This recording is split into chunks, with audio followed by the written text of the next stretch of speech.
tornilyo natin. Kailangan yung paglagay natin ng tornilyo ay nasa gitna sa mismo. Ayan.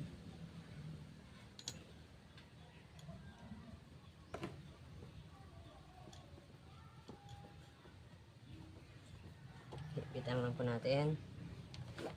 Ganun din sa kabila.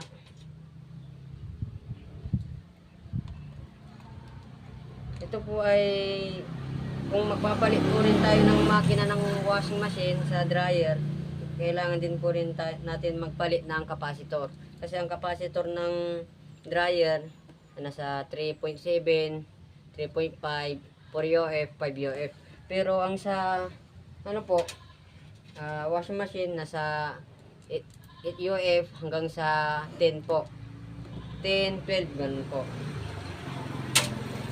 Kaya kung ano pong UF ng dryer ay washing, ayun din pong lalagay natin. Ito po ay ang UF nito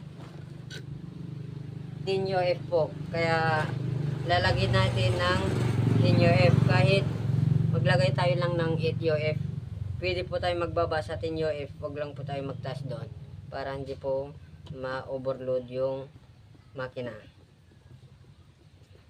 Yan. Nakalagay na po yung ating makina. Yan. Ngayon, pagkatapos, dahil yung shafting ng washing machine natin ay mataba, ang sa dryer naman ay manipis. Ngayon po, ganito lang po ang ating gagawin dyan. Kunin natin yung kanyang pulley. Ito. Kailangan natin ng gamit. Holes. Natin.